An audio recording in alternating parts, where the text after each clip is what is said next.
And finally, we see the true motives of Melkomet in this episode. Kingdom of Magic, like, you got a real in-depth now of Magna Star, its people, and just Melkomet himself in this episode. And you see, like, at the start, you know, Titus gets absolutely wrecked by that magician. Like, I think his name was, like, Dolan or something, and he just gets absolutely wrecked, whilst, like, you know, him and Aladdin trying to save all the civilians. And actually, their teacher, Myers, actually saves Aladdin from this guy, saying, "Who do you think you are? Like, you're low level trying to punish these guys." And actually, Melkomet actually wants everyone to forgive Aladdin, since he wants to talk to him, and he actually knows about him. He's saying, "I know who you are, pretty much. I know about Yamurai." He doesn't know about the whole Magi thing yet, but he definitely knows that he was taught under Yamurai's teachings. And it's saying, you know, like, she took her in, and pretty much she was like a daughter to him, like, almost in a way. And that was, like, really nice. And you see that, you know, you were just all magicians to coexist, and he's telling the truth. You see that in the land, that this guy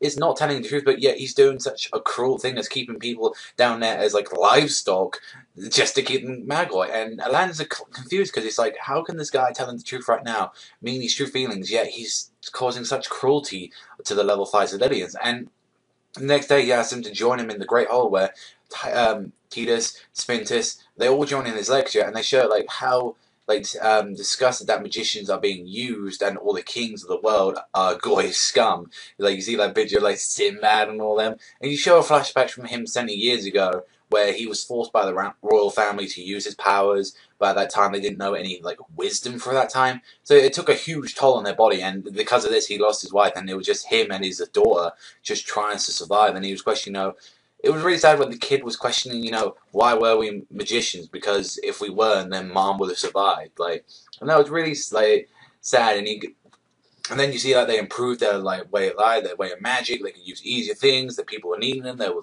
calling them heroes. But the goy, the freaking kings themselves, weren't happy about that, because they were appreciating the magicians and not them, saying, "Oh, masterful rulers." So when a plague arrived, they pretty much just said, "Oh, it was a magic experiment sent by, like, the magicians that they messed up. It was all their fault." And the magicians couldn't heal it. And even with them, they even got sent out to war as well during that whole stuff. Some of them got sent to prison, some of them got exiled.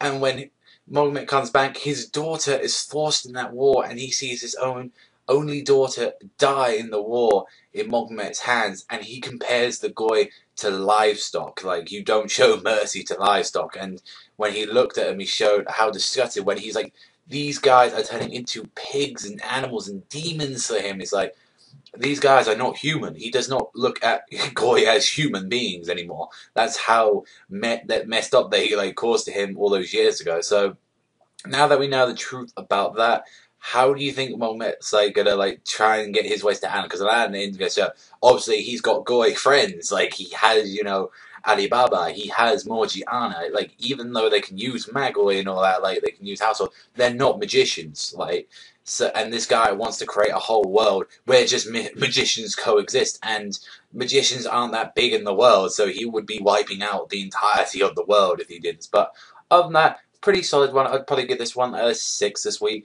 Like, a lot of dialogue heavy, this one. But let me know what you think in the comment section below. What do you think of Melkomet's ideals? What do you think is going to happen next? Like, do you think Aladdin's going to oppose him? But that's all from me. Everyone's thinking that. Thanks for watching. Remember, I'll see you guys next time.